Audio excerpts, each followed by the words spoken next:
It's another wild day in the world of Magic the Gathering. Wizards of the Coast is in full desperation mode. For one, they just announced a crazy new festival in a box that'll leave you scratching your head. But it gets crazier and more desperate when you look at the new event that they've announced as well. And that's not even everything we're going to talk about today. There's also a massive magic scam to discuss. Magic.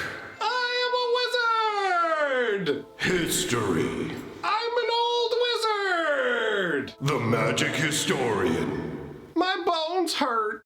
Greetings!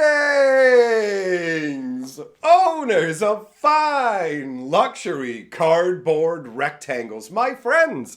I hope the day finds you well because we have gathered for a very special edition of Mega Magic News. This is the Ultra Desperation Edition because Wizards of the Coast, they're grabbing at the tiniest little root sticking to the cliffside going, oh please, we want some more money. Will you please go for our desperate maneuverings? Wait until we get into the insanity. Before we do that, want to let you know, I have a mystery black box. This involves the TCG world, but it's something you would never expect in a million years. I'm going to be opening that up over on my other YouTube channel, Hatcher, and as an added bonus, we're also going to be talking about the Fast and Furious Hobbs and Shaw movie, which is one of the dumbest films I've ever seen. Now, speaking of dumb, let's talk about what Wizards of the Coast is doing with this new festival in a box action. So, basically, this is a complete grab bag of insanity. It starts out with, admittedly, some cool promo. So let's start out by looking at the Mox Tantalite. And this is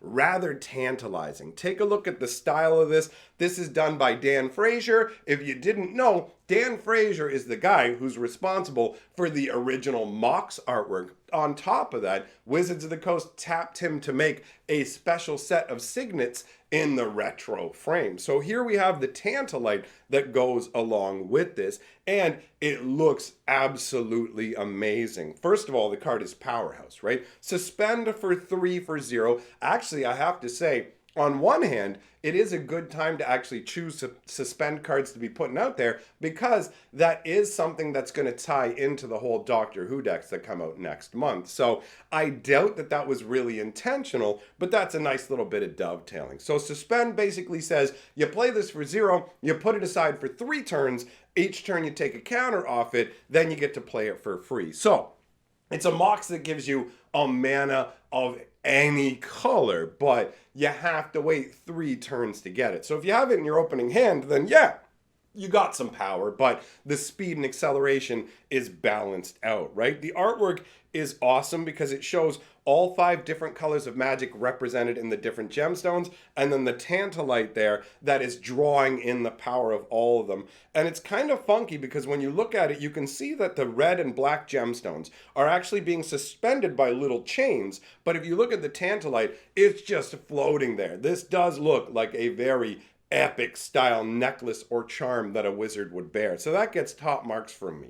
And they're calling this the Mox box because there's actually multiple Moxes and a Sol Ring. So when you take a look at the Sol Ring, it's got a very odd design. I have to admit, this one isn't really for me. I mean, Sol Ring obviously super powerhouse, 1 mana, tap it for 2. They've given us this a million times.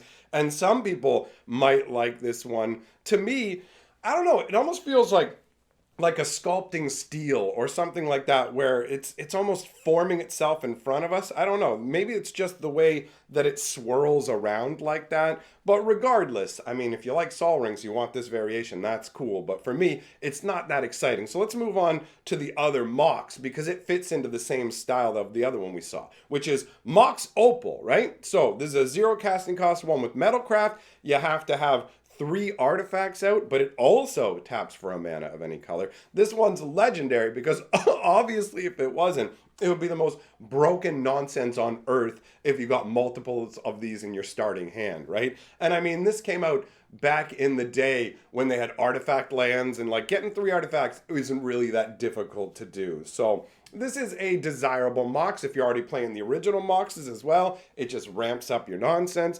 The artwork is really funky. when I look at it, it doesn't, I mean, the Tantalite and this have a different feel. I don't know about you guys, but when I'm viewing this, I get the vibe of a compass, right? Maybe it's the arrow up at the top. I don't know, the knobs on the side of it. This one, it doesn't have the same kind of presence that the Tantalite does, but it certainly does feel like an arcane and valuable object, right? Like, I don't know how much money it would cost to make this, but you have not just the 5 different colors represented, but you also have, it looks like, an additional gemstone put in there as well. I'm not 100% sure, because you got the 5 colors represented. You got red at the top, black at the bottom, green and blue on either side, and I presume at the very bottom that diamond is supposed to be white. But then you have 2 extra blue and something that could represent gray at the top. So is that supposed to be the artifact aspect of it? I don't know. I'm not sure if this was originally supposed to be a Mox Opal, but it looks like Wizards of the Coast probably had Fraser do a whole ton of different cards, and there's probably more that are going to show up. I wouldn't be surprised if literally every Mox in existence has been given a Fraser treatment in the retro borders. So, in terms of that part of the Festival in a Box, it's not actually that bad, right? It gets, when we get into the desperation, is the next part, where last time we had commander decks, right? This time around, we're getting booster packs. So we've got a whole list. I'll list them off for you. I'll put the list up on the screen so you can follow along. So we've got 1 Dominaria Remastered Draft Booster, 3 Modern Horizons 2 boosters, 1 Dominaria United Draft Booster, 1 The Brothers War Draft Booster, 2 Streets of New Capenna Draft Boosters, 4 Kamigawa Draft Boosters, 3 Wild of Eldraine Draft Boosters, 4 March of the Machine Draft Boosters, 1 Phyrexia All-Will-Be-One Draft Booster, and then 2 each of the Innistrad Crimson Vow and Midnight Hunt boosters. So in total, that's 24 boosters. They're all draft boosters, and I think part of this is that Wizards of the Coast has succeeded in moving people over to set boosters. Set boosters are more exciting to open up. There's no dispute in that, right? You do get fewer cards in them, but the fact that you get a foil in every pack, the chance for multiple rares, and actually even the fact that they put effort into grouping cards in set boosters into different themes. So overall, set boosters are just a little bit more than a draft booster, but they offer a lot more in terms of an experience. Now, draft boosters are something that have existed since the beginning of the game, right? You look at them and go, okay, yep, this has been a crucial part of Magic. It feels like at the very, very beginning of the game, they weren't considered draft boosters, but it's roughly the same difference, right? The oldest boosters, while the cards in them weren't designed for draft, they're perfectly fine to use for draft. Set boosters don't really tend to draft very well. So Wizards of the Coast has created a ton of draft boosters over the last few years specifically. And with the whole pandemic situation, you've got a reality where people couldn't really get out and draft. So there is a ton of backstock, right? Now you might be thinking to yourself, hold up. Here's what they're doing, bro. In previous festivals in a box, they have included a mystery booster box, right? And that's something that's used for chaos drafting, where you go, okay, we have 1,600 different possibilities in these boosters. Mystery boosters are a very cool product, right? So that's got to be what's going on. They must have run out of mystery booster boxes, and so they're just putting these in instead to entice the same demographic. But that's where you'd be wrong, friend. They're actually including a mystery booster box in this as well. So the contents of this is a mystery booster box, 24 incredibly random and inconsistent. Like, they call it a chaos draft, but you look at it and you go, well, why are there 3 of this booster pack, 4 Kamigawa, and like you've just got Wilds of Eldraine shoved in there when it just came out? So this is totally okay, look, we've got a lot of backlog stuff kicking around. That's what's going on. We're desperate. We've got to move it out. You can see that they made standard into a 3-year format from a 2-year format, and that's 100% basically to be able to keep shifting product that would sit there and not move at all. Like, they are desperate about this old backstock because it's taken up spaces. It's not just Wizards that gets hosed by this, right? Distributors end up sitting on a ton of this stuff. So Wizards is basically going, yo, buy all this off us, please. Let us dump this on you. This is further compounded by the fact that the other thing I want to talk about is the actual event that they're doing, because it ties into this. So Wizards of the Coast is doing a 2-headed Innistrad event. Now, they're saying, yo, this is to celebrate Halloween. So I'll give them credit that the people in their marketing department were like, hey, I got to wait for us to shift some of the stuff that nobody wants.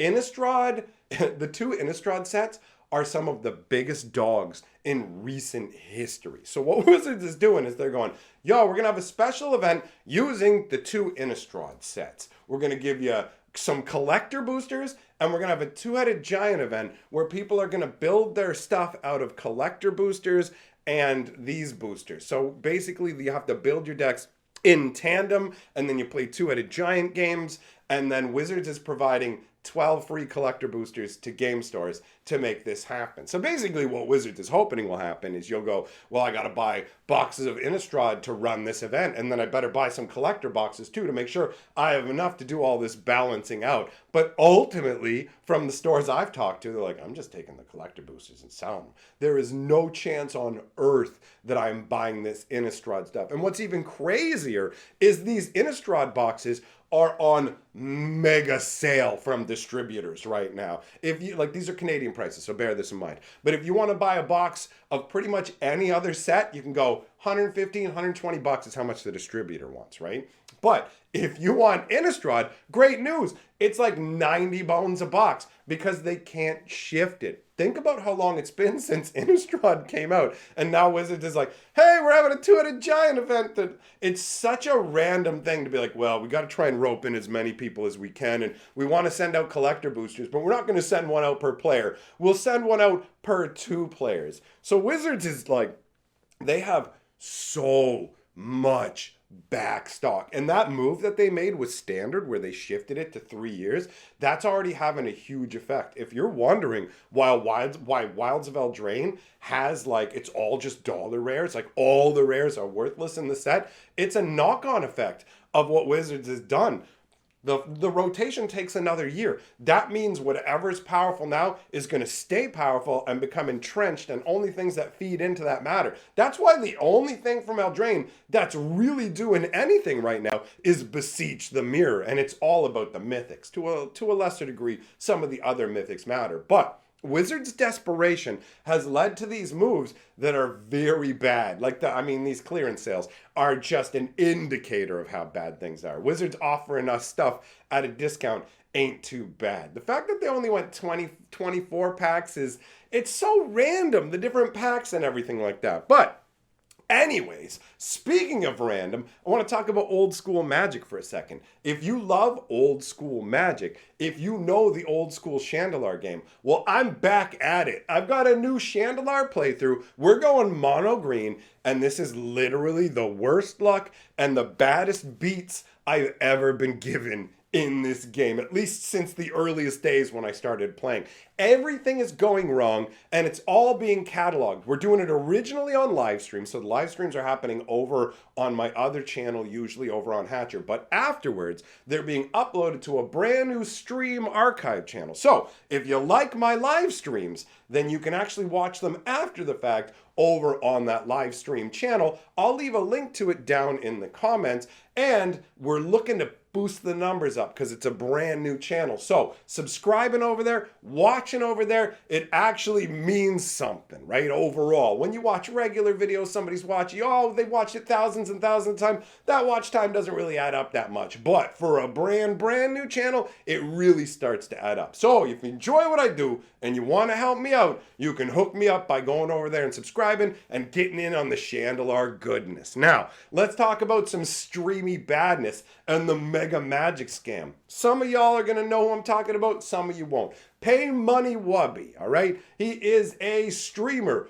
over on Twitch. He has a YouTube channel as well that's half decently large too. I mean, when it comes to YouTube and all this, there'll be tons of people you don't know. What you need to know, first of all, is the guy's hilarious and worth checking out. But he bought a $14,000 unlimited sealed starter deck, right? He opened it up on stream, and it was a repack. And the person who repacked it shoved in like revised cards and whatever. It's such a bizarre repack where it's like, okay, So you've got cards that are almost like unlimited cards, but are going to be really obviously different. If you've never seen like revised cards versus unlimited cards have a really heavy saturation. There's a lot of color in the artwork, and a revised card is pretty washed out. There's zero chance it's going to pass. But he spent 14 grand on that deck. Turns out that it was a repack. He ended up getting his money back, but the store individual, whoever it was, who bought that deck and sold it to him,